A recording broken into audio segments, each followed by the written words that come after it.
Hello दोस्तों, स्वागत है आप लोगों का फिर से सदगुरु हेल्प एजुकेशन में। हमेशा की तरह इस बार फिर बोर्ड एग्ज़ाम से रिलेटेड वीडियो लेकर आए हैं। जैसा कि आप लोग थंबनेल देख के समझ ही गए होंगे कि आज हम लोग क्या पढ़ना है। हास्य रस, करुण रस, सोरठा, रोला, रूपक, उत्प्रेक्षा के बारे में आज हम लोग पढ़ेंगे। तो चलिए वीडियो को लेट न करते हुए स्टार्ट करते हैं। पहला, हास्य रस। विभाव, अनुभाव तथा संचारी भाव के पुष्ट होने से हास्य नामक मनोविकार उत्पन्न करता है, जिसे हास्य रस कहते हैं।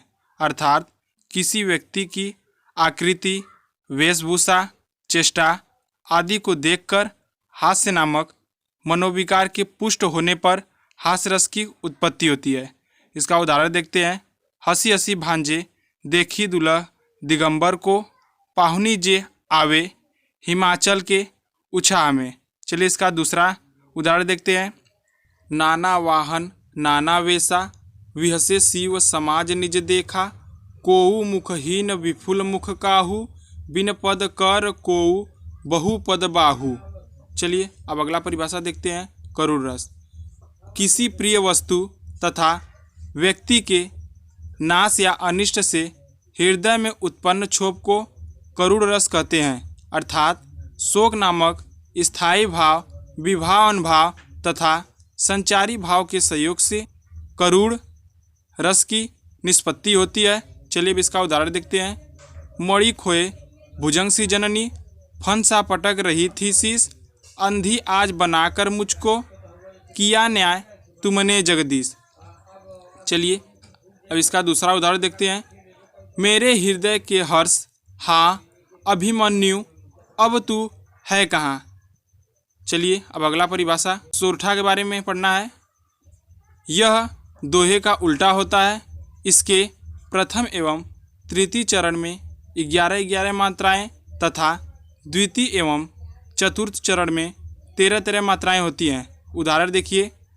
जो सुमिरत सिद्धि होए, जो इसमें सिंबल पर इंडिकेट कर रहा है उसे 2 से प्रदर्शित करते हैं। जो दूसरा सिंबल पर इंडिकेट कर रहा है उसे 1 से प्रदर्शित करते हैं।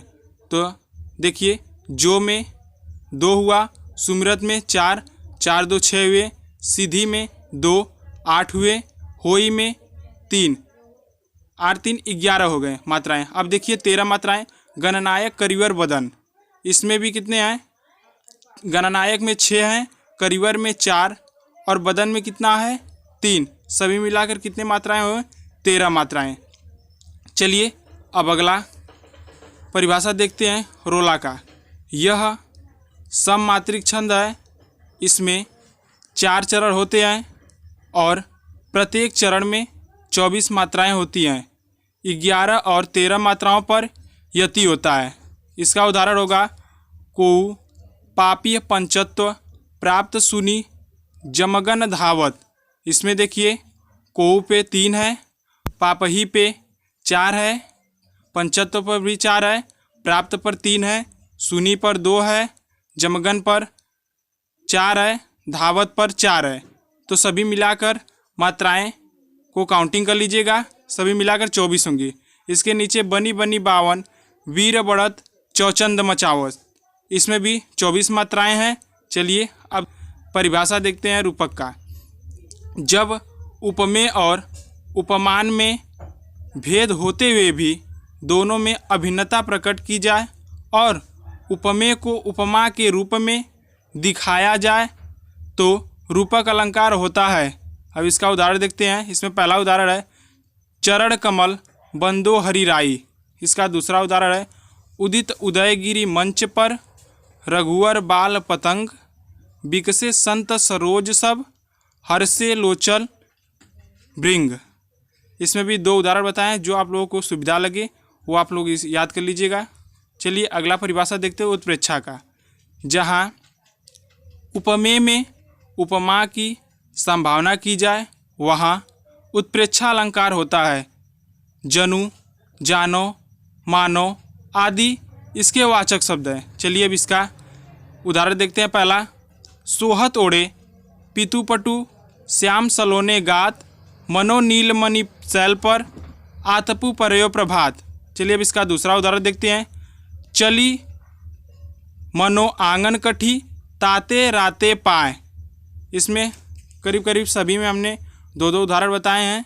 आप लोगों को जो उदाहरण सबसे अच्छा समझ में आए आप लोग वो उदाहरण याद कर लीजिएगा और बोर्ड में लिखिएगा, क्योंकि इसमें से सभी बोर्ड में पूछे जाते हैं, जिसमें से आप लोगों को बस 3 करना होता है। चलिए आज के लिए बस इतना है, मिलते हैं एक नए वीडियो में नए टॉपिक के साथ। तब तक के लिए नमस्कार।